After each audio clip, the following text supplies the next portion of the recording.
ছোটবেলায় যখন আমি বাবার কাছে গিয়ে বলতাম, বাবা আমি তোমার সঙ্গে খেলতে চাই, তখন তিনি কখনোই ভালোভাবে আমার কথায় সাড়া দিতেন না।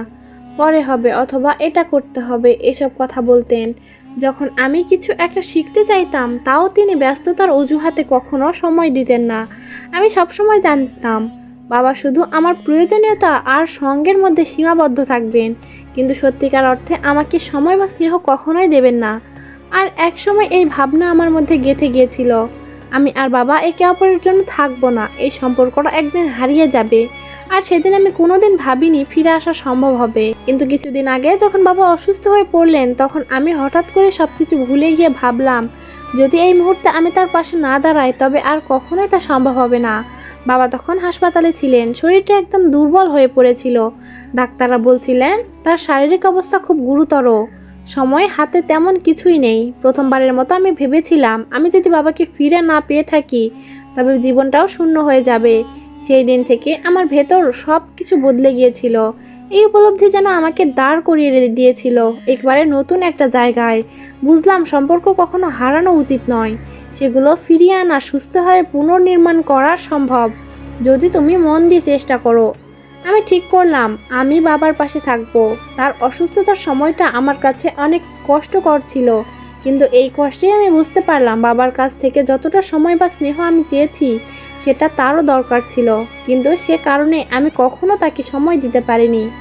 বাবা তার যে নিজের কাজের মধ্যে ডুবে আছেন, তারও অনেক ভেতরের একাকিত্ব ছিল। তারও হয়তো আমার মতো একজন সন্তানের দরকার ছিল। একসময় বাবার চোখে যে ক্লান্তি আর অবসন্নতা দেখেছিলাম, সেই চোখে আজ অন্যরকম এক চাওয়া আমি দেখছি। সে চাওয়ার মধ্যে এক ধরনের শ্রদ্ধা, এক ধরনের পুরনো দুঃখ আর সম্পর্কের পুনর্নির্মাণের আকুলতা ছিল। আমি বাবার কাছে গিয়ে বসে পড়লাম। প্রথম কিছু বলা কঠিন লাগছিল, কেননা আমি জানতাম অনেক কথাই বলা হয়নি, অনেক কিছুই জানানো হয়নি বাবাকে। কিন্তু আমি জানতাম এখন আর সময় নষ্ট করা যাবে না। বাবা যখন কিছু বলতেন আমি মন দিয়ে শুনতাম, তার দিকে তাকিয়ে থাকতে চেষ্টা করতাম। কখনো তার পছন্দের খাবার বানিয়ে আনতাম, কখনো তার পছন্দের বইগুলো পড়তাম, কখনো আবার তার সঙ্গে পুরানো দিনের কথা বলতাম। এমনকি বাবা যখন একটু সুস্থ হয়ে বাড়ি ফিরলেন, তখনও আমি তার কাছে ছুটে যেতাম, দিন শেষে তার পাশে বসে থাকতাম। তবে আমি বুঝলাম সম্পর্কের মধ্যে এতগুলো বছর যে দূরত্ব তৈরি হয়েছিল সেটা সহজে দূর করা যাবে না। সম্পর্ক পুনর্নির্মাণের জন্য ধৈর্য, সময় এবং আন্তরিকতার প্রয়োজন। বাবা আমার দিকে এক এক করে তাকিয়ে থাকতেন, কখনো কাঁধে হাত রাখতেন, কখনো একটু হাসতেন, যেমনটা তিনি আগে কখনো করতেন না।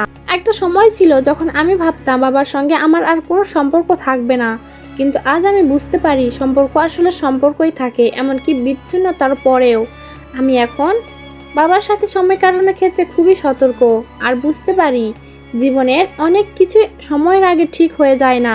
সম্পর্কগুলো তার মধ্যে ব্যতিক্রম হয়, ব্যতিক্রম নয়। আমাদের মধ্যে যে অসংখ্য বোঝাপড়া ছিল, যে অশান্তি ছিল, তা এখন ধীরে ধীরে সাফ হয়ে যাচ্ছে। অনেক সময় বাবার দিকে তাকিয়ে আমি ভাবি, সেই পুরনো মানুষটি কি তিনি, যিনি আমার প্রতি কোনো মনোযোগ দিতেন না? কিন্তু যখন তিনি আমার সঙ্গে হাসতে হাসতে কিছু বলেন, আমি বুঝি সম্পর্কের মধ্যে যদি অভাব থাকে তবে সেটা ধীরে ধীরে পূর্ণ হয়। যদি আন্তরিকতা থাকে তবে সম্পর্ক কখনোই হারিয়ে যায় না। এখন আমি জানি সম্পর্ক কখনো হারানো উচিত নয়। আমার সঙ্গে আমরা একে অপরকে বুঝতে পারি, চেষ্টা করতে পারি, সম্পর্কগুলোকে ফিরিয়ে আনার জন্য আন্তরিকভাবে মনোযোগ দিতে পারি, এটাই আসল। সম্পর্কের কোনো বয়স নেই, কোনো সীমা নেই। আমাদের মাঝে অনেক সময় ছিল না, কিন্তু যেটুকু সময় আমরা পেয়েছি তা অনেক মূল্যবান আমাদের জন্য।